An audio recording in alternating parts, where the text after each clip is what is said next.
Hello everyone! Welcome to the 97th episode of Talking Times. Today I'm here with Isa. We're gonna have an amazing conversation about the luxury eyewear industry. We're gonna talk a little bit about customers, about brands, about Paul Bloom and an amazing book. You're gonna love this one right after our podcast intro. About customers, about brands, about Paul Bloom and an amazing book. You're gonna love this one right after our podcast intro. About customers, about brands, about...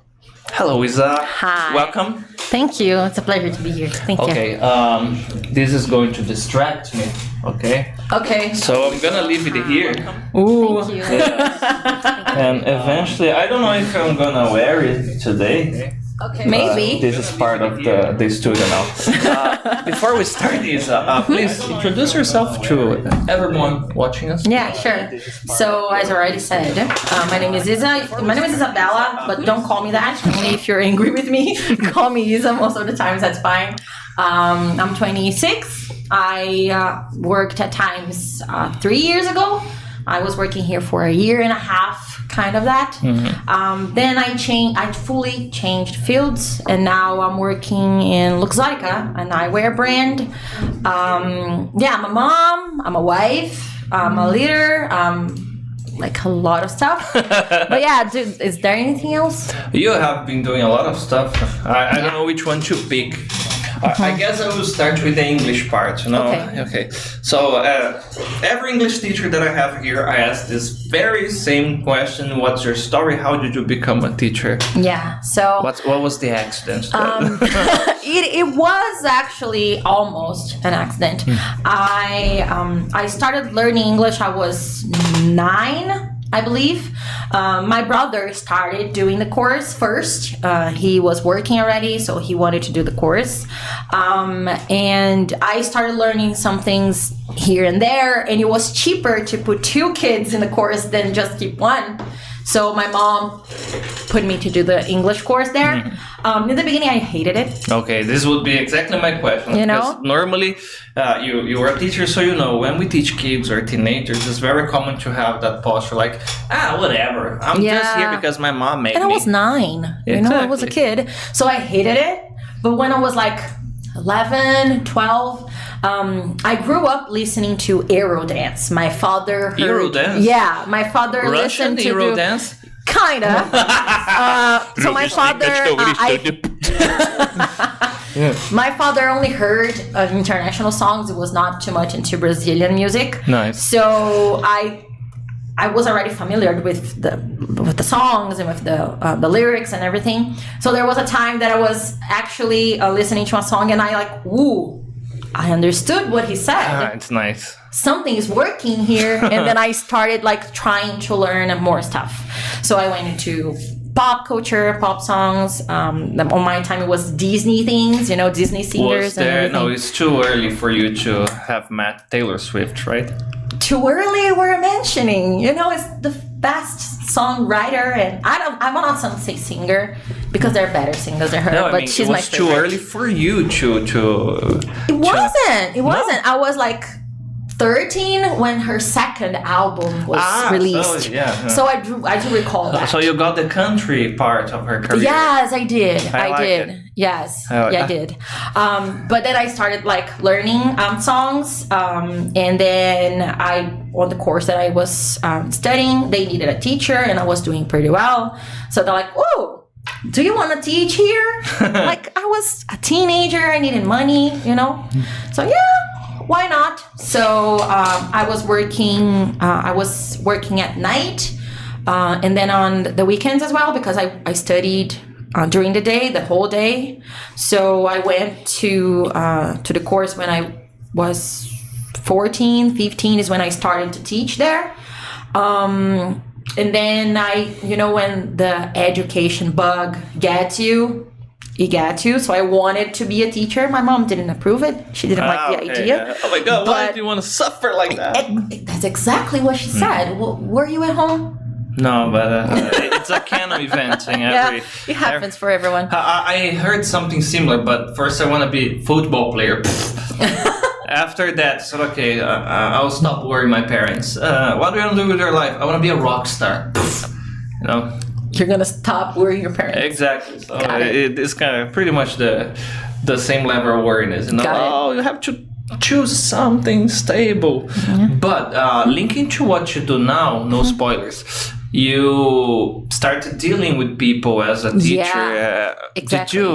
Did you feel that you changed during this time, like the way you interact with people, or maybe the level of empathy, paying attention on them? Actually, I think that's something like how to deal with people is something that you can learn, but I cannot like exclude the item that you were born. There are people that are born with the way that they talk to people, the way that they empathize with people, the way that they deal with people. And when I started teaching, I understood that I wanted to change lives. And I saw in education a way to do that. So I started studying literature, Portuguese and English at school. I started college because I wanted to do something. I wanted to change people's lives somehow. And I saw in education an easier way to do it. You know, I'll be working directly with the teenagers. I can put something on their minds and change the world, you know. But we had the pandemic that it was pretty harsh on everyone. I was teaching on a private school at that time, and they needed to let me go. I had already my baby, so they were not being able to do the payment, so they let me go. And I started working at times right after. And nice. How was the experience working? It was nice, actually. It was nice. I love the environment. I like the way that the classes are done, you know. I say that to everyone. I truly saw people learning English and leaving a course talking in English effectively, you know, when I was working here. So that's cool. I am biased to say this, but but I do like it. Yeah. And people that probably know me and are watching know that I recommend times for everyone that asks. Nice. That's the school that I recommend because I saw that it works. But then it was too far. I live in another city. It was pretty difficult for me because I had a son. I have my son. I have my kid. So also they needed to let me go because it was pretty far. And then a month later, I started working as telemarketing consultant. Oh, another one that you need. You gotta have a lot of patience as well. Yeah, because I was dealing directly with the customers, and they were pretty, how can I say, upset, if I can say. You can say douchebags if you want. Sometimes they are, fuckers, but not all of them. But this channel is not officially monetized yet, so enjoy the videos while we can curse, motherfucker. And I was working for Luxottica. I hope my boss is not watching this, though. Okay. I think they are, but and then I started working for Luxottica, but as an agent, as a telemarketing consultant. And in 8 months, I was promoted to supervisor. Nice. So I was working. That was fast. Yeah, but like I worked my ass off. Can I curse, right? Yeah. So I worked my ass off, and I am a supervisor until now. But then I got promoted again a year later to specialist supervisor. That my current position, and I understood that leadership and supervising teams, actually my co-workers that I was working a few months before, I was still changing people's lives. I was still doing something. Motherfucker, this was I have to stop now. There is a quota of time that I can curse. Got it. Sorry guys, I have 2 more fucks to say. One more to say. This would be the thing that I was gonna mention. You said something about education is a tool that we can use to change the world, but and this is fascinating. Every time you find this professional that does whatever he or she's doing with passion, you are gonna make the lives of other people better. Even if you say something, I don't know, as trivial as you can get. You know, the task is, but this is kind of a subjective matter, but you're gonna make the world a better place by making the lives of people interacting with you. You know, could be a client, a customer, could be a coworker, you know. So this is very interesting. Sometimes people imagine, oh my God, I have to go to those doctors without frontiers and do something like this. No, just be nice to the people close to you. Start like that, you know? Yeah, and I saw that leadership, I was going to change people's lives anyway. I work with a lot of young people that are just starting. Gen Zs? Yeah, they are Tough just starting. Yeah, I know. They're just starting their work life. You know, they don't know where they're going, what they're doing. They just need money. So they start the job for the money, you know. But then, okay, so what you're doing with your money? Are you spending everything? What are your plans? You need to plan it. Why do you wake up every day? Do you have classes already? You know? What? You talk to them, what are you doing with your money? Yeah. No, but like, no, not at all. But like, you need a motive to wake up every day. Yeah, that's true. That's you know? very true. It's not just wake up, go to work, come home, spend your money, sleep, get up, go to work. You need a reason to be doing that. It's true. If you live like that long enough, whatever happens, whatever you get, you will feel like, okay.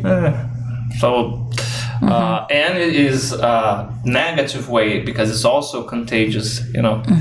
And this is very interesting there because you were teaching people, talking to them. Then you got this position that you had to lead and be an example. You know, Gen Z, so the attention span is a little bit different there. No offense, okay, but it is like that. Have you noticed any transformation in you already? In me? Yeah. Because it's a big responsibility. And when you see people, oh, how can I do this? And then you solve a problem there. So, oh my God, you helped me so much. Yeah. But like, what I changed more was I understood that I needed to be an example.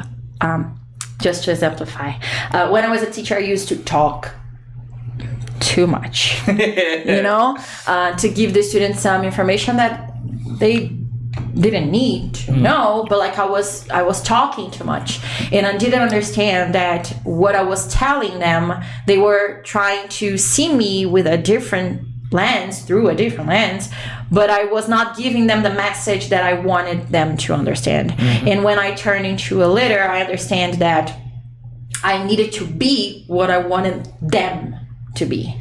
So if I get into my job complaining every day, they are going to complain as well. If they see me doing that, you know, it's true. If they see me coming to work positive, happy, even though I have a bunch of issues to solve it out, we work one by one. We get done what we can get done, and if we can't, okay, tomorrow Isabela's from tomorrow. You know, she's going to deal with it. But yeah, that's basically what I changed. I changed who I am, what I do, so people see me differently, people act differently.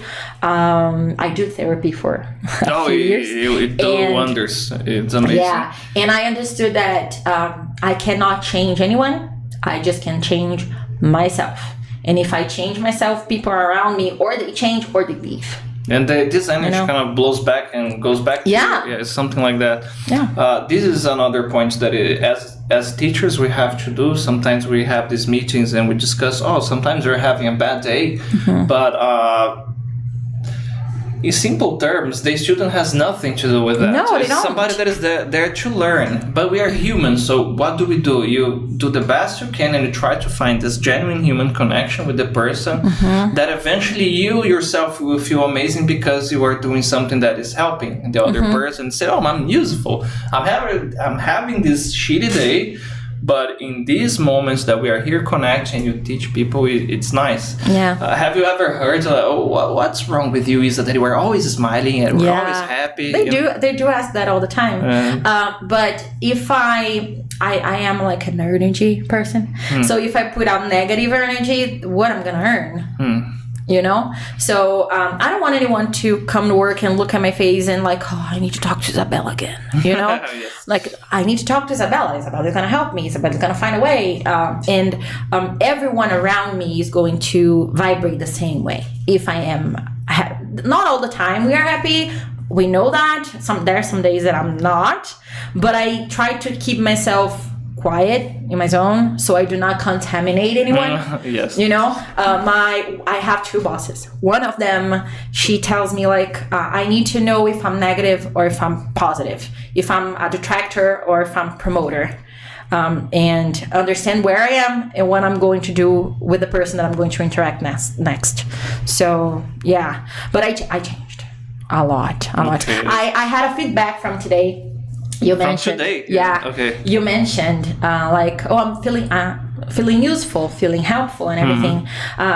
This person was not meeting their goals. There was some numbers that they needed to achieve, and they weren't. And I had a conversation with him today, like. It changes. Last month, you got all your goals. What changed? Because you are the same person. You are doing the same job. Why the numbers are so different than the last 2 months? And he told me, I'm feeling useful. You know? Because I put new people that were starting to work like a month ago close to him so he could help that people. Oh, that's and he felt strategy. Useful. You know? Some as a leader, you can share this view with us. A lot of leaders, they frustrate their teams because it's like this: you have a monkey, a fish, and I don't know, an elephant.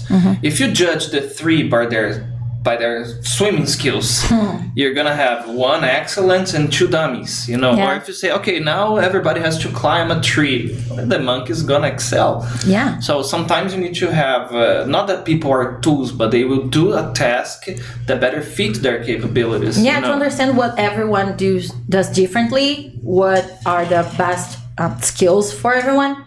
I do have some different goals. They do have different goals. I do have a person that is pretty fast.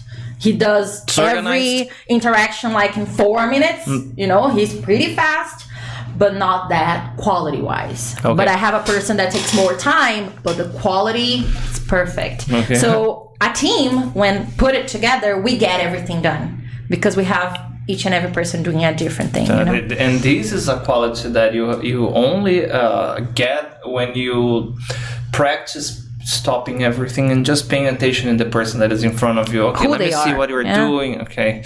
All right. Now tell me a little bit about the main topic we have today here. That is the eyewear industry. Yeah. I would like to know the difference of a luxurious one and the regular one. Okay. Luxurious, we are talking like thousands of dollars, right?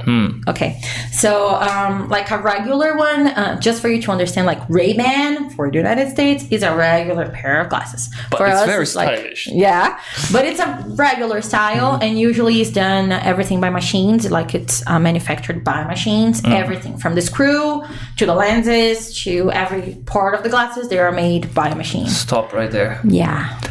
Do you know what are the parts of the glasses? The name of the part of the glasses? Yes. Oh. By the way, glasses because there's two lenses. So so you will not say, please give me a glass. They're gonna give a glass, monocle. you know. They're gonna feel like you're gonna be like a sir, you know. Like, yeah, I know. Okay, yeah, that's an exquisite. Can I show in a pair of glasses? You want all the names? Yeah, that would be nice. Okay, so take notes. Yeah, I took. There's some pairs here, but just to we're gonna let's show them. So this is a prescription glasses from Ray-Ban. So this part of the frontal part of the glasses, they're called the frames.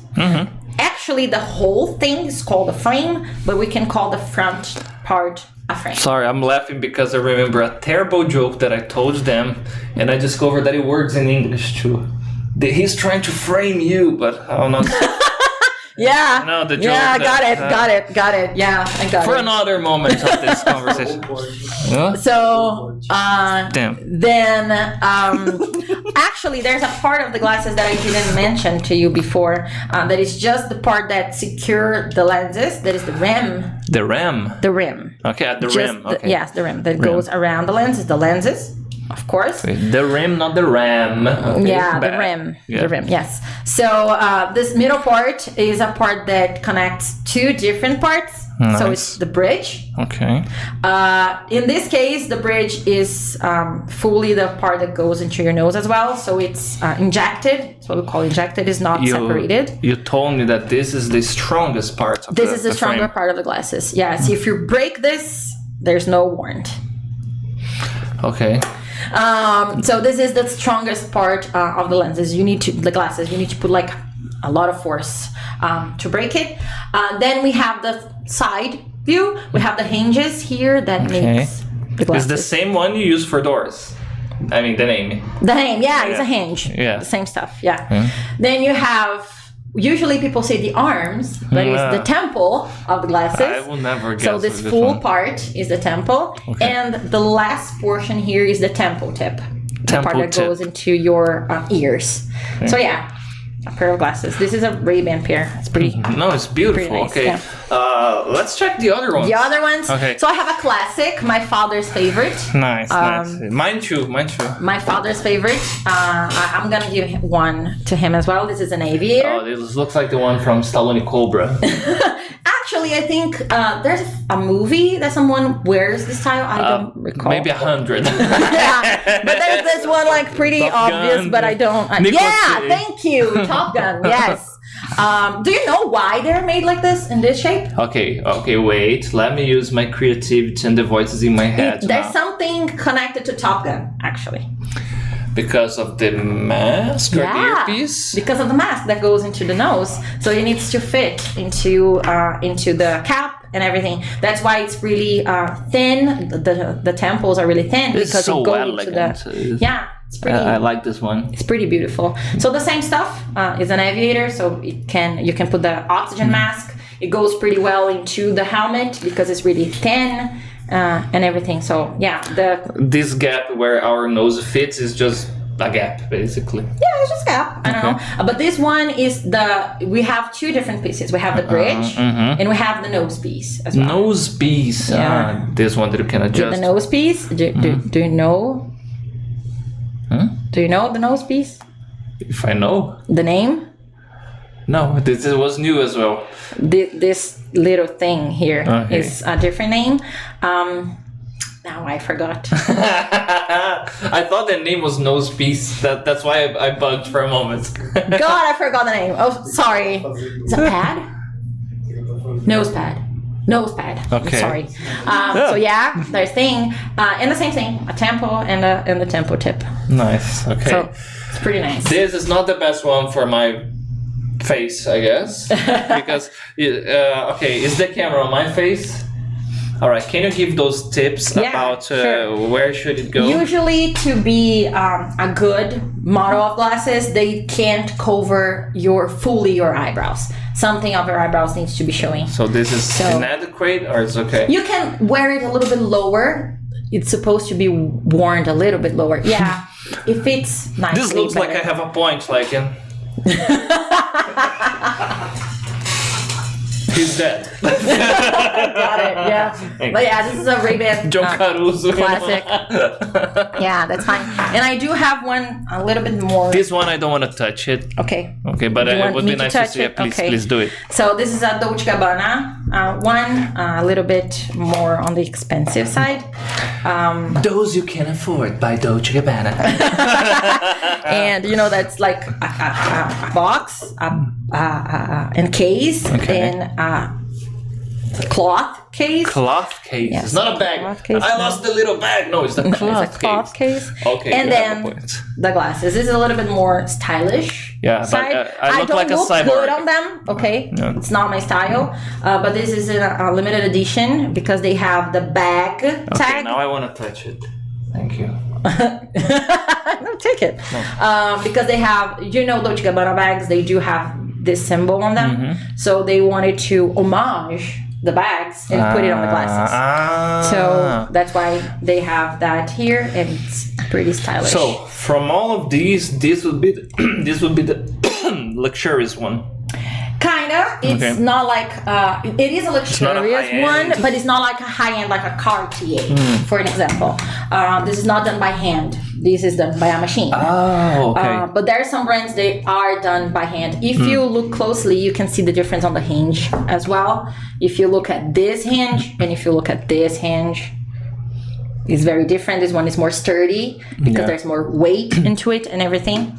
So, but this one is done by a machine. This is not done by hand. Nice. But like a really high-end brand, most of the pieces, they are produced by a machine, but they are put it together. They are manufactured, every piece put together by hand. Is a person take like 15, 20 minutes to assemble everything. It's very different from a regular one. You have a lot of numbers, serial numbers here. Like every one of them is the real deal. It's like if even in this one that is pretty thin, it's a cyborg.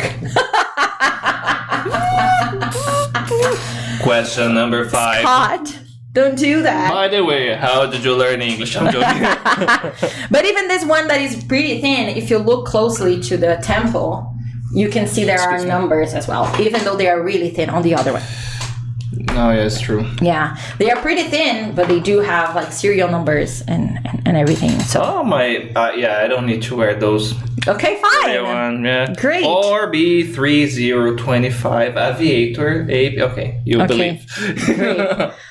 Nice. Okay. So, how much? I asked you before, and you told me something very interesting. How much has the eyewear industry evolved in the last few years from just I don't know, something that I have what's the name, astigmatism, for example, and I need to do some correction here, for example, to I don't know, a piece of your style, your personality would be a little it depends for what do you want the pair of glasses for. If you just want them to see, correction glasses, corrective glasses, prescription glasses, the technologies they go from the width of the lenses. You can have bigger lenses, thinner lenses. It depends on the index of the lenses that you want. You can change how thick or how thin the lens is going to be. This is very interesting. When I was a kid, I remember the bullying with some kids was, you wear this bottom, glass bottom, bottle glass and stuff like that. Yeah, got it. Yeah. But nowadays the technology is pretty extensive. So you can take like an example. I'm not going to say blind, but I have pretty high prescription. And my lenses, they don't go through the glasses anymore because we have technology enough to have thinner lenses. It's nice. a little bit more expensive, but it's thinner. So I don't walk with a chunk of lenses. Hence the question I asked you before. The thing we were talking about, the value versus how much is it worth, but how much studies and effort had been made before you have the final product. Exactly. That's why they cost that much. Exactly. So, an example now, most of Luxottica brands that is like moved or forward to sports, they are looking into running glasses because, it's the hype.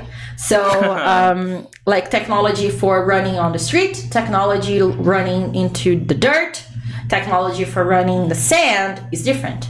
So you need a different type of glasses. There is goggles, for example, that you use for snowboarding. They have a different technology because everything is white. Orange ones. Yes. Sometimes they are yellow or blue. Okay. But depends on the technology that you want, what you want to see.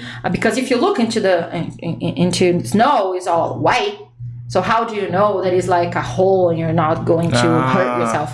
They are going to make the light comes into your eyes differently, so you can see exactly where you're going, so you can escape obstacles and everything. I was wondering, like, why are they always making these shiny, bright colors? Yeah, there's a reason. It makes a lot of sense. Yeah, there's a reason. Most of the times they are like mirrored, when something is mirrored, is because there's a lot of light coming in, so they need to reflect the light back. So there's not that much light into your eyes, so you can see better. Okay. That's why they are like reflective. You mentioned something about the fishing glasses. Yeah, Costa del Mar. Yeah. Luxottica is the owner for Costa del Mar as well, and they are specialized in fishing glasses. So if you're going to fish in the Caribbean waters, or if you're going to fish into Brazil rivers, there's two different type of waters. Yeah. So you need different glasses as well. Makes so sense. usually for the Caribbean ones, you need to block light because there's a lot of light coming through. The water is very clear, so you need to block more light.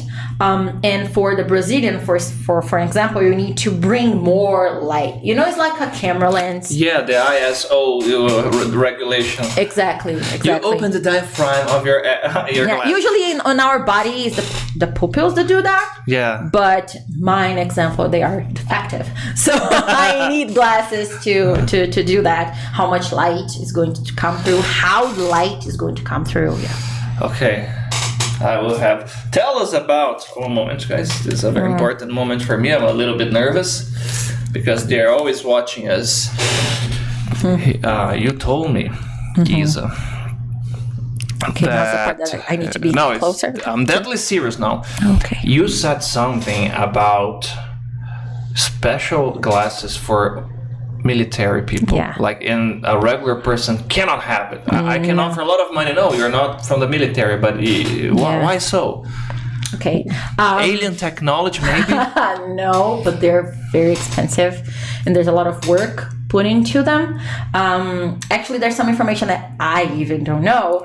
But if you are part of the Army, of Navy, from most of the times from the United States, and you want to buy something that is exclusive to military, if you open the website, you can open the website, it's open, but you cannot see the prices. You know, if I open, they will know that I was there. But they already know I'm talking about it. But you won't see the prices. The prices are not there. You just can see the prices and purchase an item if you prove to Luxottica that you are an army You know person. what would be funny? If they were very cheap. Like you're a military, $5, you can have it. They have some discounts on them because like military in there, they have discounts for everything. So there are some discounts. They are on the expensive side because like they're heavy duty. They are almost, I'm gonna say almost because it happens sometimes, unbreakable. Do you know any other special thing? Like, these are good for hunting. They do have some glasses for, I don't say hunting because they are like military. They are not for hunting. They don't shoot people. But they help with, if you can say like the focus, where your aim is.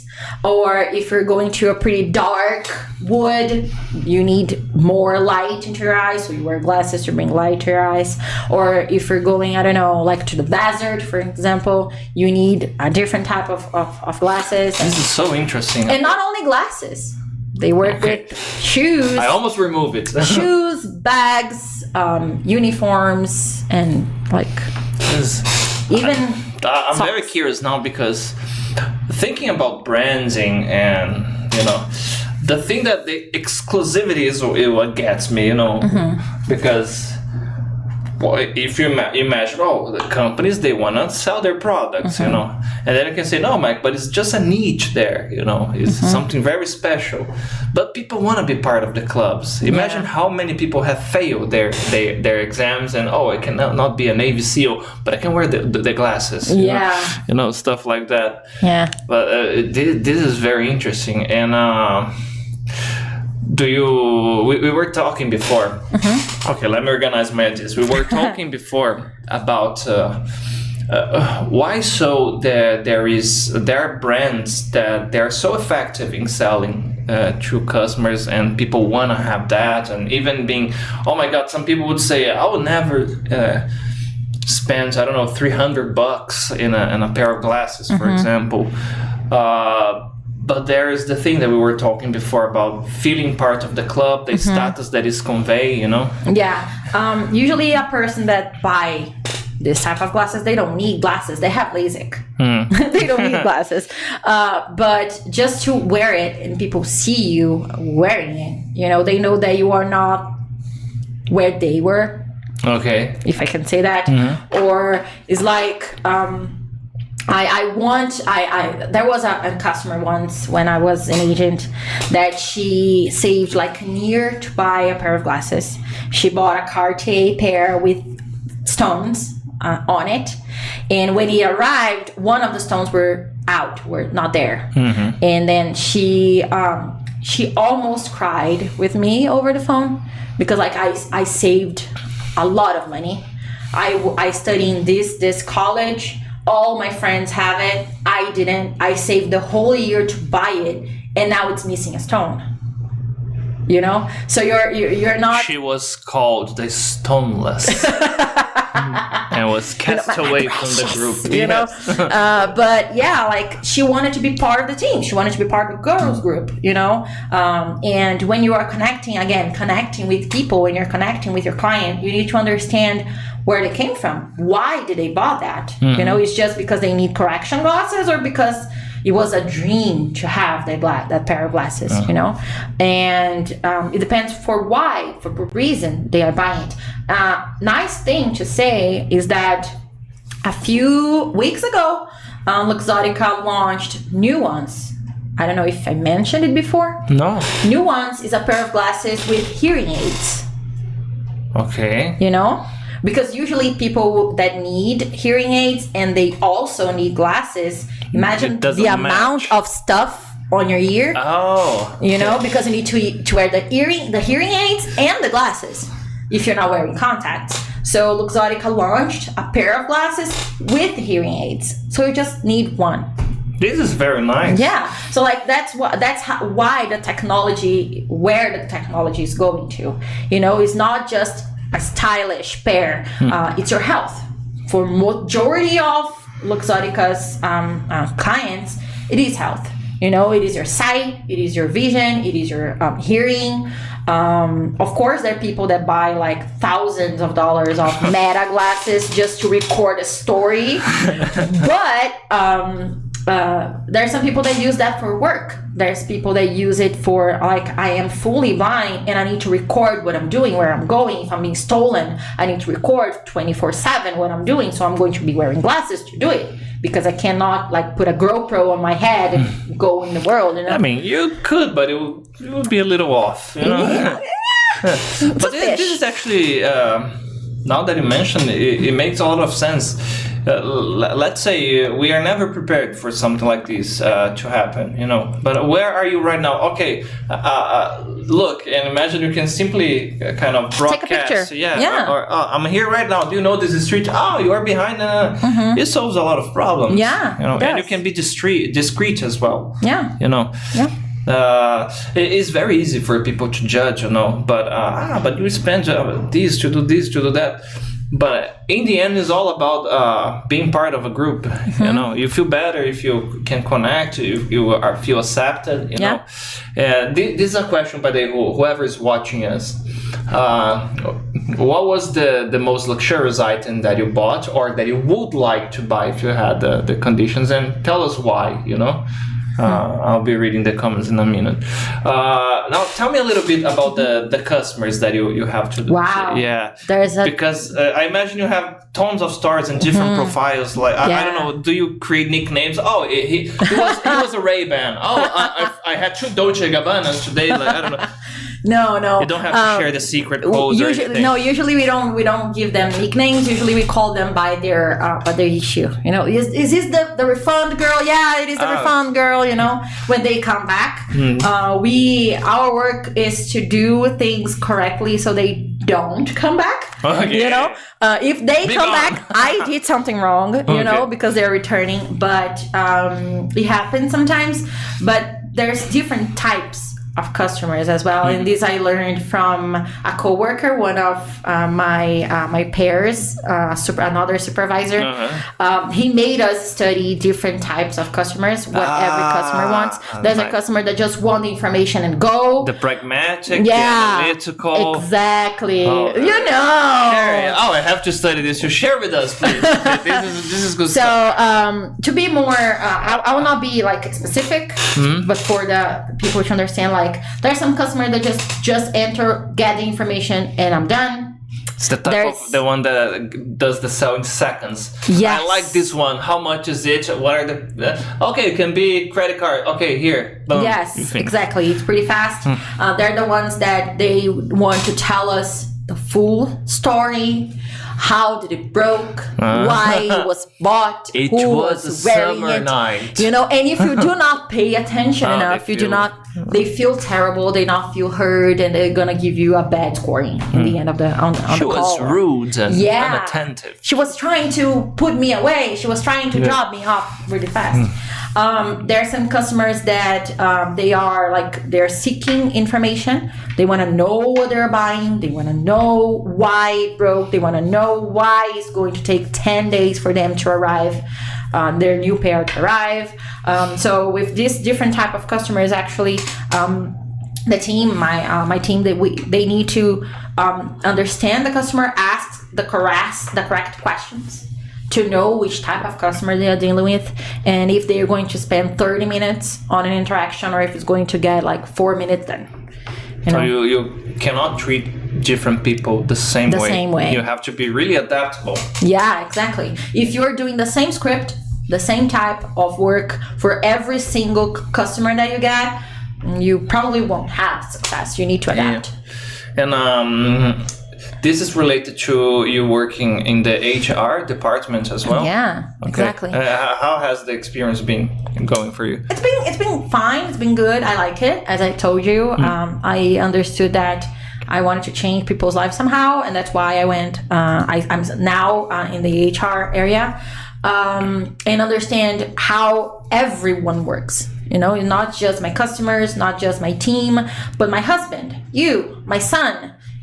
What can be done differently, and studying it and looking forward to people that I work with that are in higher position or they have more knowledge than me, understand that it's not going to work only with my team, but with them as well. So I decided to study HR being a team leader. I started not that long ago.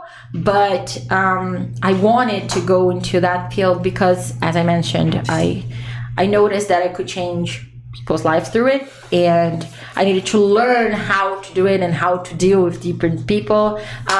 If the agent is not that motivated that day, that's fine. What needs to be done needs to be done. What can I do to make your day better? I'm going to do it.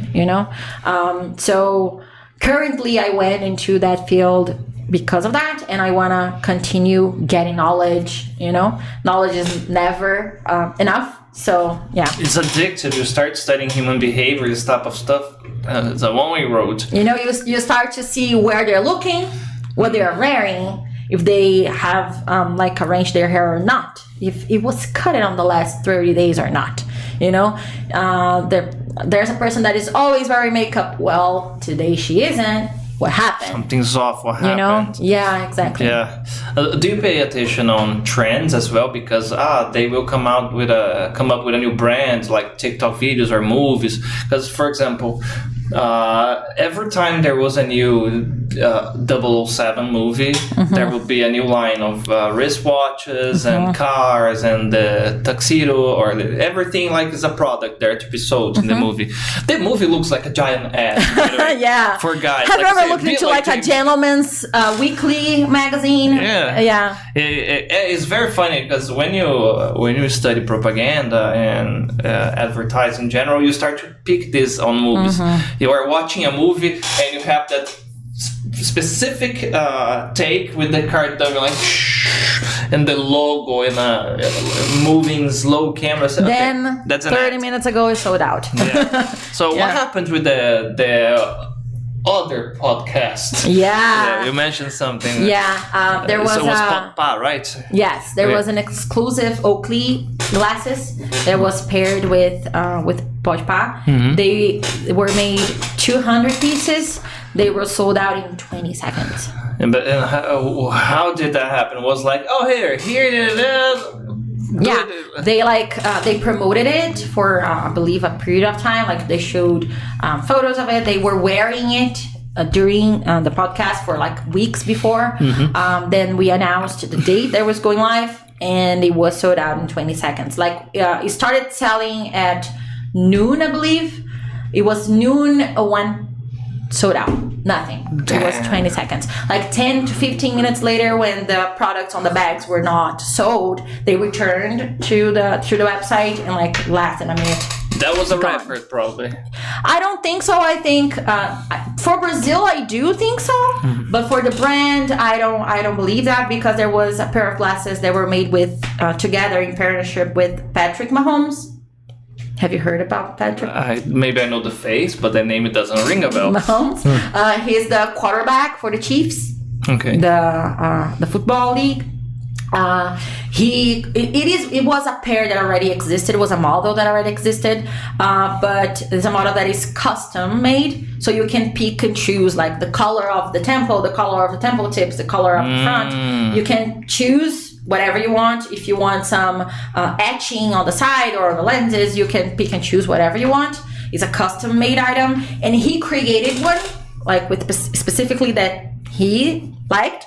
He picked the colors and everything, and I believe that was the one that was faster. I do recall the website going down that day. Oh, seconds too. Yeah, it went down. Nobody was not able to purchase anything because there's a lot of volume on the website. And they prepared like weeks in advance to have like the volume to understand and be ready for the volume, but it went off like pretty fast, and they don't sell that anymore. There was one. That's a beautiful problem to have. Like, oh my god! For me, we are but selling for the too company, much. I think so. Yeah, We're selling too much. yeah. Stop it. There was there was a big thing about Senna some months ago.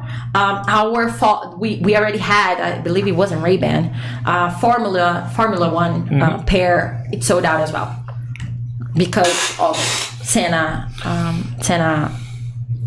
It was a movie. It was a series. I don't recall. The series, I guess. Yeah. And already sold out as well. They were not selling that much, but after it appeared on the show, it was done pretty quickly. This is very interesting. How much the character or the public figure can be identified with one specific aspect. I always mention the James Bond wristwatch, but glasses too, like Top Gun, Stallone, Cobra. Yeah. And Isa, what are the mistakes people should avoid when they're considering buying glasses? The mistake they should avoid? Wow. You mentioned the one about the beach that I had no idea, but it was interesting. And about the something that can hurt your eye. Sure. It. Yeah. If you're looking to buy glasses, please buy glasses with quality. Because there's like when you buy sunglasses, usually they're not supposed to have power on them, so you're not supposed to be wearing anything that is going to direct light differently than it usually does. It's just going to block UV and everything. You know, that kind of glasses that you buy on the beach, usually they do have power, and it can hurt your eyes instead of protecting them. The point of wearing sunglasses is to protect your eyes. Like getting the sun lens and directing the lights there. Yeah, they don't, I cannot say like direct, but they can increase it's not gonna burn it. And you know when you get like a pair of glasses and you want to burn an ant and you do that to get the light and burn something? Yeah. You do the same thing with your eye. Damn. So if you're going to buy glasses, buy quality ones. You know, do not buy the ones that I saw on the Chinese store. And it's completely fine. If you do, that's fine. That's fine. I'm not judging you. It's just to let you know. It's not judging. It's just stupid because you're going to be hurting yourself. You're going to hurt your eyes, and probably you're going to spend probably a lot more on real glasses because you're probably going to need them. Yeah, I was going to say it's completely fine to wear like not sunglasses, the regular ones, even if you don't use it wear it for correction. Yeah, that's fine. It's a style. I know it's an item. It's an accessory. It's like wearing earrings, necklaces, rings. You know, it's an accessory. I can't look myself in the mirror without my glasses. Yeah, I wear my glasses since I was 7. You know, I wear glasses since I was 7. You remove to sleep, baby. Yeah, to sleep and shower. Yeah. That's it. So I don't recognize myself without glasses. On my 14th birthday, that's something nice to say. On my 14th birthday, my mom, she bought contact lenses for me as a gift.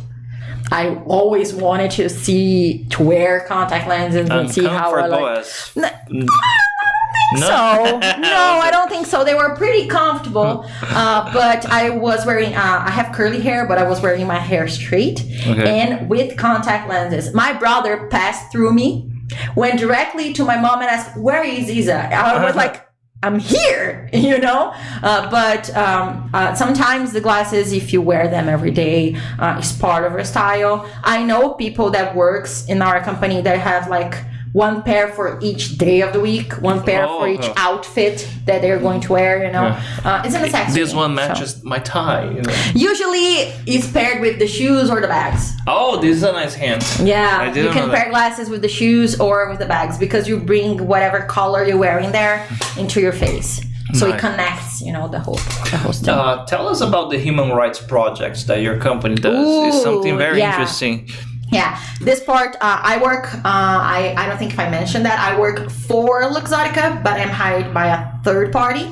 So my company is Apex America, is a different company. I'm hired by them to give services to Luxottica. And their slogan, if I can say that, is to make the world different from where when we arrived. No, it's a nice motto. It links to what you said before about changing people. Yeah, exactly. And last year we were working with, it's totally volunteer. The employees, they can or cannot join, is their option. Last year we worked with the elders house in Sumaré, and like we did the Junine party, if I can say that. We did Christmas. The Christmas was the best one. Nice. We brought little gifts to every and each one of them how did they receive it? It was so I imagine they don't have too much visitors, so when you're there, they are always happy. I brought my son with me most of the times, and they love kids. Like there was a lady that she hugged my son. Don't take him away. Let him be here, And we visit them frequently. On the previous year, we worked with the Children's House, also from Sumaré, and we brought them toys. We brought them school supplies, and everything. And this year, we are looking forward to work with dogs, with animal shelters.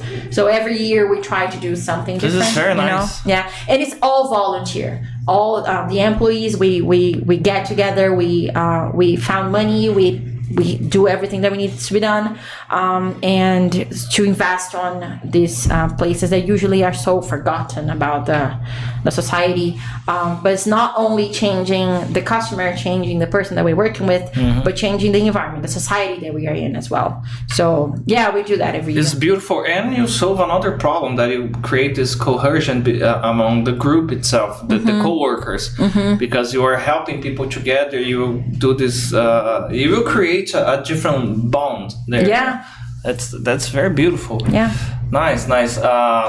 Well, we are almost running out of time. Already? Yeah. Oh God. Yeah. It goes fast. I know. But okay, I'm gonna. Oh, I got it. Good.